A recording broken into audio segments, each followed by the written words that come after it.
I'm not just MAGA. I'm Dark Gothic MAGA. All right, everybody, let's talk about Dark Maga, what it is and what it symbolizes, because we know that the tech industry poured more money into the last US election than any other sector. At first glance, it might seem predictable, right? Corporations routinely spend on campaigns to lobby for tax breaks, deregulation, or the removal of obstacles like trade commissioners.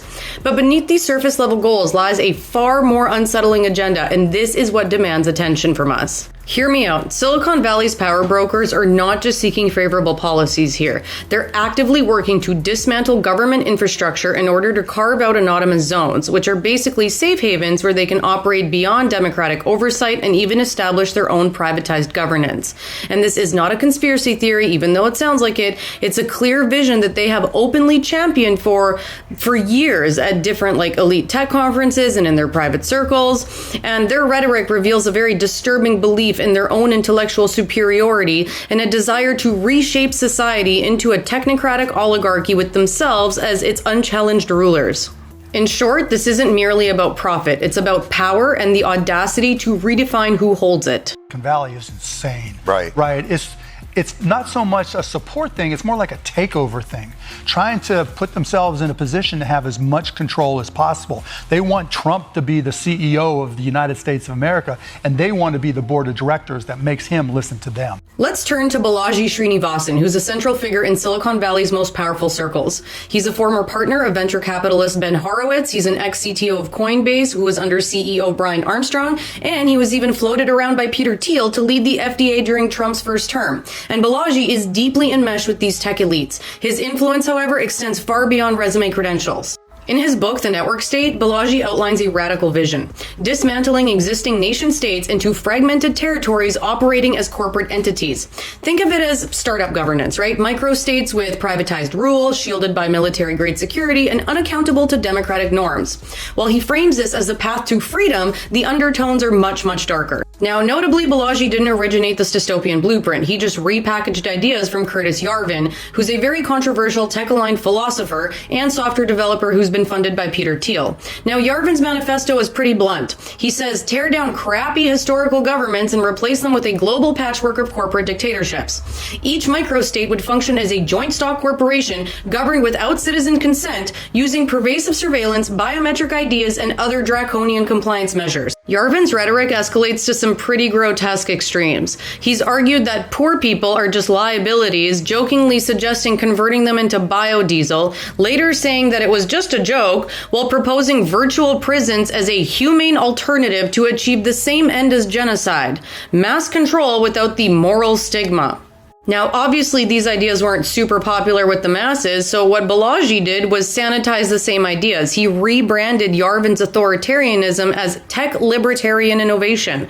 But the core still remains the same, right? A world where unregulated tech oligarchs carve out estates, displacing democracy with profit-driven autocracy. And you might ask yourself, what makes this more than just fringe theorizing? Well, the billions that have been funneled into these visions by Silicon Valley's elite. And when money and influence align with such ideologies, the threat shifts from abstract into alarmingly tangible. And right now, these tech elites aren't just theorizing. They're actively constructing cloud communities, which are digital-first networks that act as sovereign virtual nations. And these online platforms serve as a blueprint. Once established, the goal is to expand into the physical world by acquiring land and incentivizing their followers through ideology and financial perks and promises of utopian living to migrate en masse to these privatized zones, like Praxis. For those of you who don't know, Praxis is a tech-funded project aimed at building a prototype for a startup city, a small experimental territory governed by private tech leaders rather than traditional democratic governments. Think of it as a test run for creating a corporate-controlled mini-nation. Now here, listen to Balaji talk about something he calls tech Zionism. Really calling for something like tech Zionism, a movement supported by a global network to take back territory in the city, floor by floor, street by street, block by block, policeman by policeman. You have a foothold of private property, and you have a group membership of Grey Tribe membership and private property. You also issue t-shirts. The tribal lens is like a virtual reality filter. Every single thing can be tagged as gray or blue in the city. I mean, literally. So gray is the future, red is the past, blue is the present. So blue stands against both the past and the future. They're against both the self-driving cars, and they don't want to go back to the 50s. They prefer OnlyFans, Me Too, BLM, Ukraine.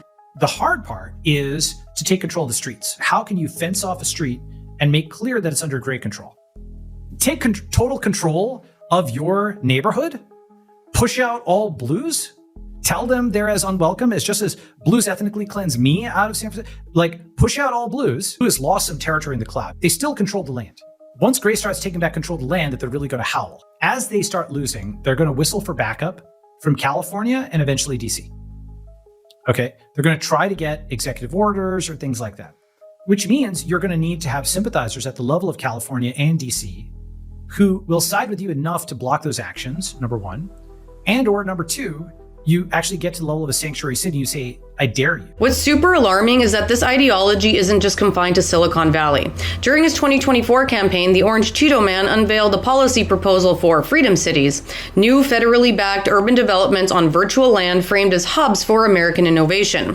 While marketed as a patriotic revival of industry, the parallels to the tech-backed projects like Praxis are kind of striking, because both envision privatized, semi-autonomous zones exempt from traditional governance. 1/3 of the land mass of the United States is owned by the federal government, with just a very, very small portion of that land, just a fraction, 1/2 of 1%.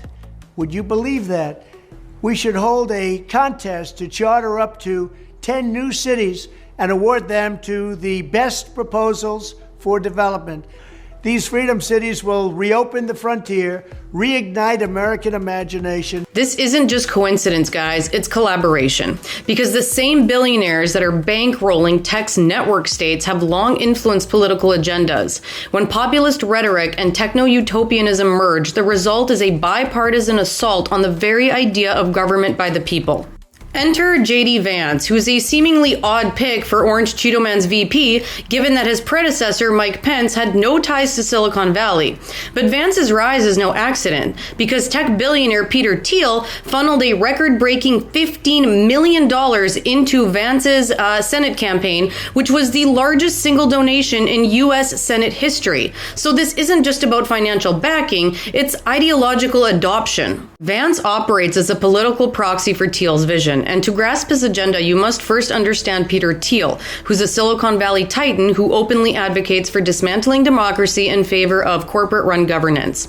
Vance's rhetoric, which is anti-establishment, pro-tech sovereignty, and hostile to traditional institutions, mirrors Thiel's playbook. Cheeto Man's pivot from a guy like Pence to a guy like Vance signals a very strategic alliance with Silicon Valley. Because it's not just a VP choice, it's a bridge between Maga populism and Silicon Valley's ambition to rewrite the rules of society.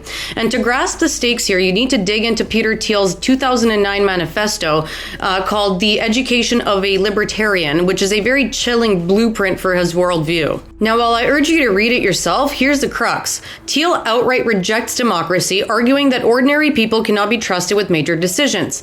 He declares that democracy and freedom are fundamentally incompatible, and he insists that true progress requires liberating great men, like himself, from the constraints of laws and public accountability. His solution? Create autonomous zones where these self-anointed visionaries can rule with near unrestricted authority, free from democratic checks. And this isn't theoretical, it's the ideological bedrock fueling Thiel's investments in political puppets like Vance and tech-driven projects like Praxis. When he bankrolls politicians or funds startup cities, he's actually executing his vision, replacing governance by the people with governance by the powerful. Why does this matter, you ask? Well, because Thiel isn't just a billionaire, he's a kingmaker. His ideas are actively shaping policy, tech, and the future of who holds power. And ignoring his manifesto means ignoring the playbook. Represents isn't crazy, and it's not going away. He points toward a new Republican Party. He points even beyond the remaking of one party to a new American politics. I'll dive deeper into these connections in an upcoming part 2, but for now, I urge you to sit down with what we've covered. This isn't hypothetical, it's a roadmap being actively funded and pursued. Do your own research, follow the money, and read Thiel's writings, and connect the dots between Silicon Valley's rhetoric and their political alliances. And yes, I know it sounds dystopian, because it is, but turning away out of fear only empowers those orchestrating this shift, and awareness is the first step to resistance, so please, stay skeptical, stay curious, and remember, the future that they're selling as innovation is anything but free.